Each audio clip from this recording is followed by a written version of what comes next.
The Phantom Thieves are back in a new spin-off game called Persona 5 Tactica. I know a lot of people are sick of Persona 5 and just want Persona 6 already, and I do too, but I was still excited to play this game when it came out, although this was the Atlas game I was least excited about. So on the same day P5 Tactica was announced, they also announced Metaphor Refantasio and Persona 3 Reload.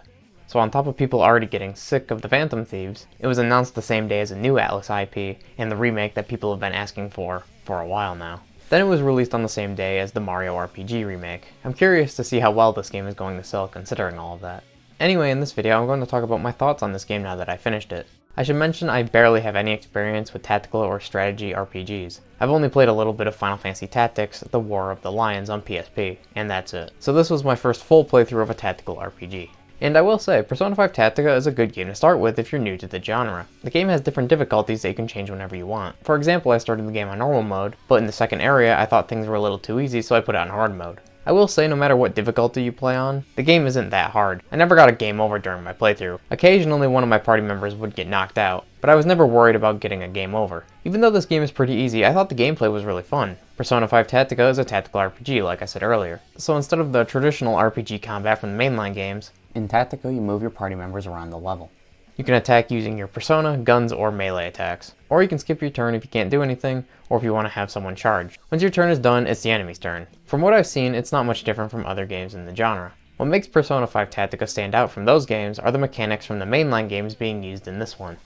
The one more system is in Tactica, and it's just like it was in Persona 3 through 5. If you knock down an enemy, you get another turn. The only way to knock down enemies in this game is by getting critical hits. Enemies in Tactica don't have weaknesses to elemental attacks like they do in the main Persona games. Now instead of being used to target weaknesses, every type of Persona attack has a different effect on enemies. For example, Ice freezes enemies, Psychic brings them closer to the party member, and Wind blows them back a few spaces, and so on. At first I wasn't the biggest fan of this change, but that was probably just because I wasn't used to it at first, because I grew to really like this change. If you knock down the enemy, and you surround the enemy with your 3 party members, you can do a triple threat attack, which is pretty much an all-out attack. While you have to surround the enemy that's knocked down, if any other enemy is also surrounded, it will damage them too. And if you're like me and try to do all the extra objectives in the missions, then using this attack to beat as many enemies at once is going to be necessary. Every level has a few extra objectives in them, like winning in a specific amount of turns or not having party members die. Which, by the way, if a party member dies, you can swap them out with another member. Depending on what difficulty you're on, you can only do this 1 to 3 times. If you complete these objectives, you earn some extra XP and money, but believe me, you are not going to need the extra money. This game gives you a bunch of money, but the only thing you can spend it on are new guns and the personas in the compendium.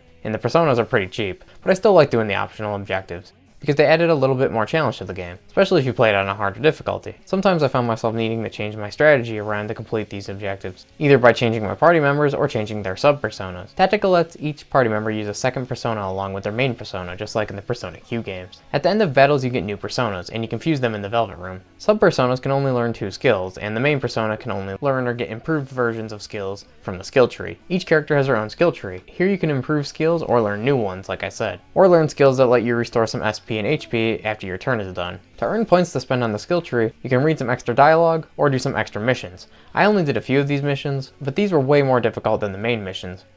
Overall, I think the gameplay of Persona 5 Tactica is fun and was my favorite part of the game. The story was okay. I predicted what was going to happen really early on, although to be fair, Persona 5's plot was also pretty predictable. If the characters are good and are written well, then I don't mind if the plot itself is predictable. My favorite character in Tactica was surprisingly not one of the Phantom Thieves, it was Toshiro. Toshiro is a politician who at first doesn't like the Phantom Thieves, but eventually starts to understand where they're coming from, and also question if what they do is okay and the consequences it might cause, which Persona 5 didn't really talk about. At least I don't think so, it's hard to remember everything from a 100+ hour JRPG. I also thought his backstory was really good. I won't spoil it, just in case if some people haven't finished the game or haven't played it yet and still want to, so I'll just say Toshiro is my favorite character from any Persona spin-off. The other new character in Tactica is Erina. For most of the game, I didn't really have any opinion on her until the end of the game where everything about her was explained. I thought she was an alright character. If you don't end up liking the 2 new characters, then you probably won't enjoy this game's story that much, because the Phantom Thieves don't do much in this story. This game expects the people that are playing this to already have played Persona 5, and because of that, this game focuses mostly on Erina and Toshiro. There are some funny moments with the Phantom Thieves, and even some moments where they help Toshiro get through some things. But like I said, they are not the focus of this plot. I also noticed that the background music in some scenes was really loud, and I could barely hear what the characters were saying. I had to go into options and turn down the background music. Speaking of music, I thought the game soundtrack was alright. I don't really remember any song other than the one that played during the intro, The other songs aren't bad, I just didn't think they were as memorable as other OSTs in this series. The last thing I should mention is just like most Atlus games and Sega games nowadays, there is some day one DLC you can download. The only one anyone cares about is the Repaint Your Heart challenge pack. From what I've heard, the levels in this DLC are fun and difficult, but I didn't buy it. I hate the day one DLC stuff that Sega and Atlus have been doing recently. So just like Soul Hackers 2 and all the other games that did this, I didn't buy it. Maybe if it goes on sale. Also, I think it's dumb that Akechi and Kasumi are only playable if you buy this DLC. They aren't in the main story, so it doesn't matter that much. I still think it would have been cool if they were unlocked after you beat the main game, so you can play as them during a New Game Plus. But from what I know, the only way to play as them is by purchasing the DLC pack.